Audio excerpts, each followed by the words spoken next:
Guys, welcome back to my channel dive in Ayurveda. जो आज हम टॉपिक देखने वाले हैं वो है प्राणा प्रत्यागमना। प्राणा प्रत्यागमना कौमार भृत्या का टॉपिक है। तो प्राणा प्रत्यागमना मीन्स न्यूनाटल रेसिसिटेशन।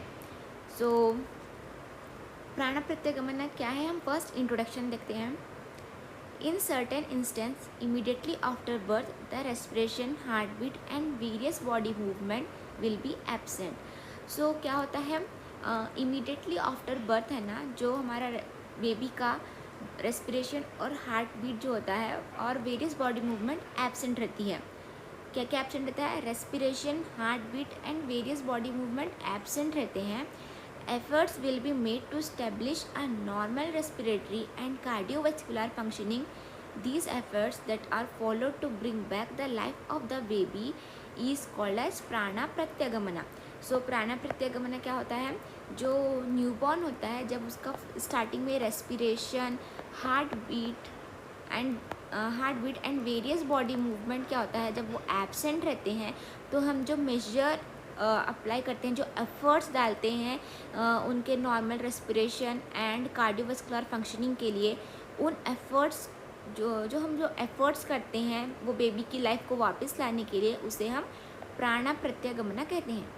सो प्राणा प्रत्यागमना क्या है? द मेजर्स और the efforts that followed the efforts that are followed to bring back the life in the baby is called as prana pratyagamana. So जो मेजर्स, जो एफर्ट्स हम करते हैं कि बेबी की जो लाइफ है वापस आ जाए, उसे हम प्राणा प्रत्यागमना कहते हैं। बेबी का जो होता है respiration, heart beat and various body movement absent रहते हैं, तो हम इनको वापस लाने के लिए जो एफर्ट्स करते हैं उसे हम क्या कहते हैं? प्राणा प्रत्यागमना। Okay, then next is usually during delivery 90% of the babies undergo transition from intrauterine to extrauterine life without any difficulties.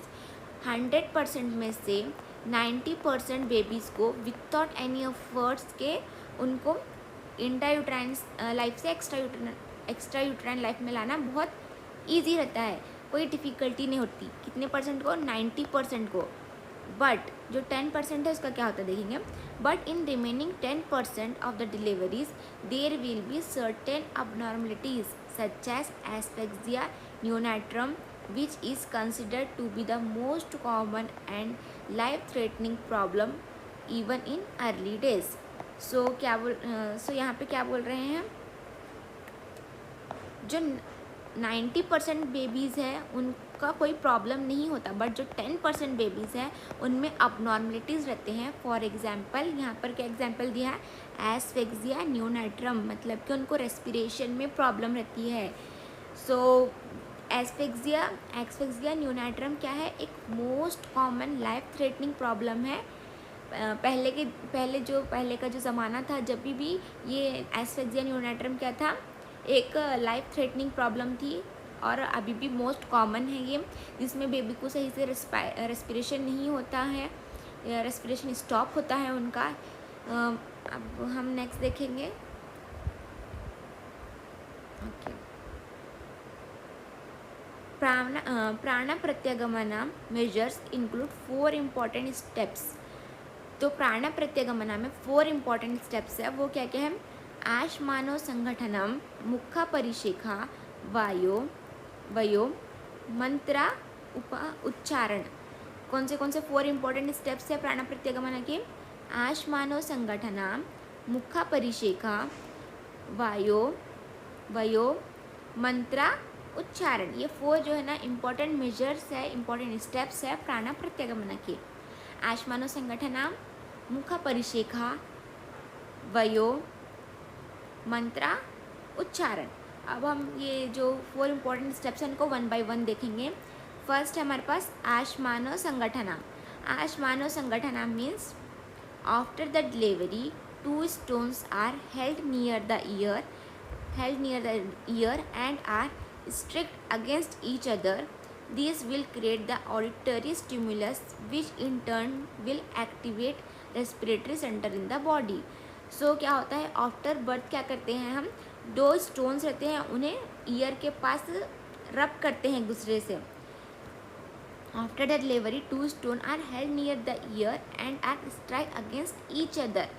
तो वो स्टोन्स को एक दूसरे से रब करते हैं तो जो साउंड निकलता है जिसकी वजह से क्या होता है, जो क्रिएट करता है auditory stimulus which in turns will activate respiratory centre of in the body.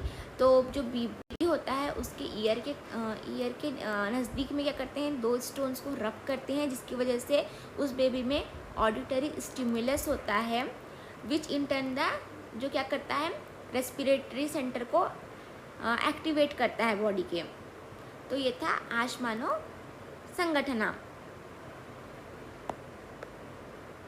अब हम नेक्स्ट देखेंगे उसका जो फिजियोलॉजी होगी आश्मानो संगठनाम की कैसी होती। देखो, sound stimulate the auditory nerve, impulse reach respiratory centre, stimulation of respiratory centre, initiation of respiration in the body.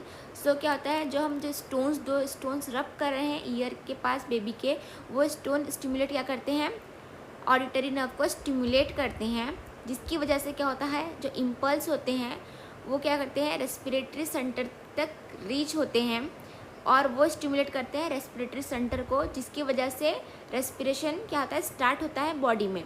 So first 2 stone रब करे हमने, 2 स्टोन रब हुआ, इसकी वजह से साउंड का स्टिमुलेशन, जो साउंड था वो स्टिमुलेट करता है किसको, ऑडिटरी नर्व को स्टिमुलेशन हुआ एंड देन उस स्टिमुलेशन से इम्पल्स कहाँ पर गए, रेस्पिरेटरी सेंटर तक गए।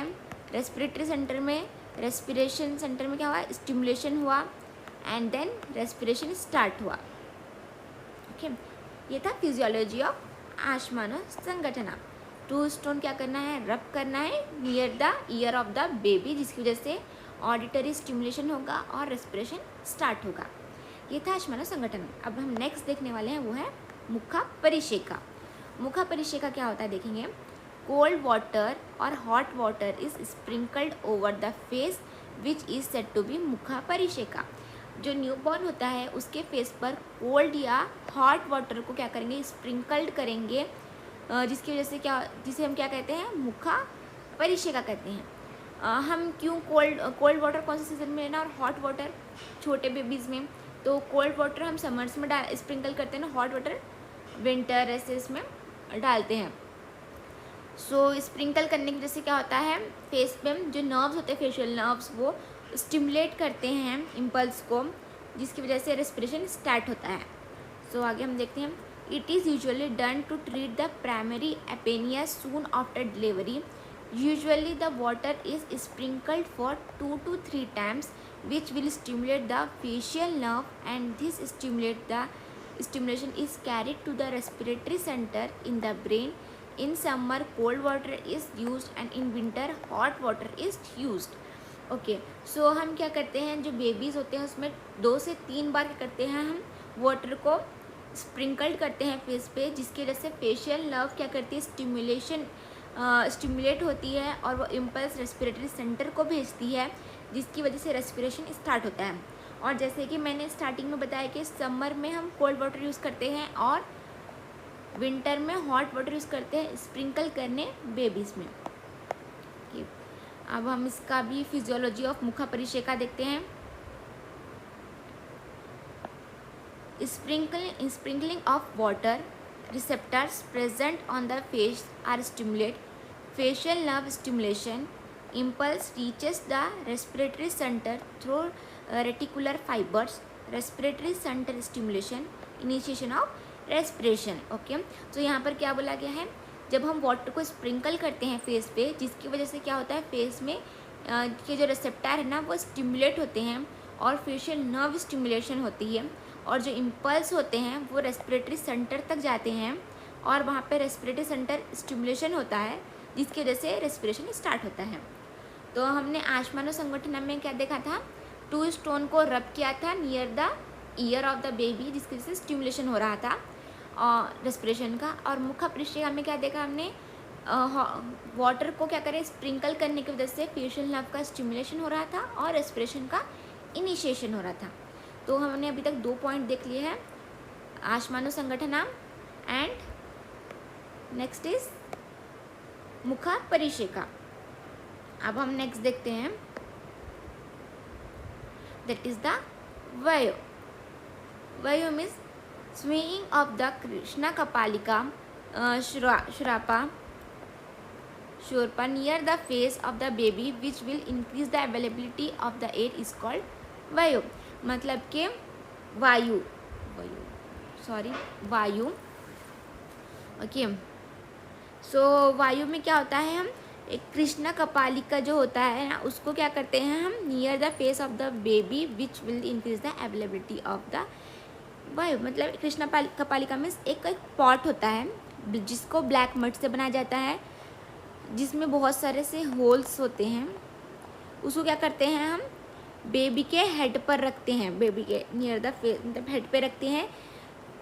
ये ब्लैक सॉइल क्योंकि मॉइस्ट होती है बहुत ज़्यादा, इसीलिए जब हम बेबी के हेड पे रखते हैं सो क्या होता है एयर की अवेलेबिलिटी को इंक्रीज़ करता है, जिसकी वजह से उसको अच्छे से रेस्पिरेशन लेने में हेल्प मिलती है।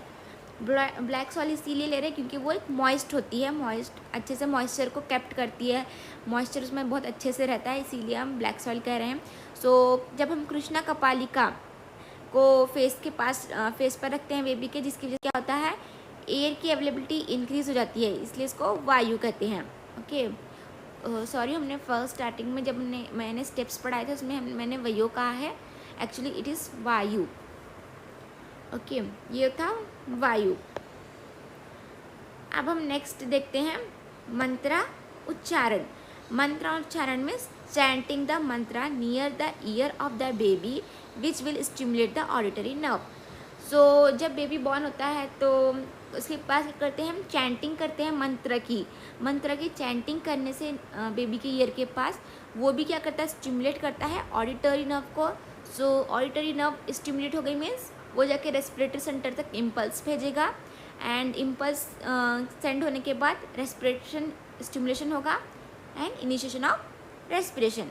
सो मंत्र उच्चारण से क्या होता है जब चैंटिंग करते हैं मंत्र की बेबी के ईयर के पास वो स्टिमुलेट करती है ऑडिटरी नर्व को।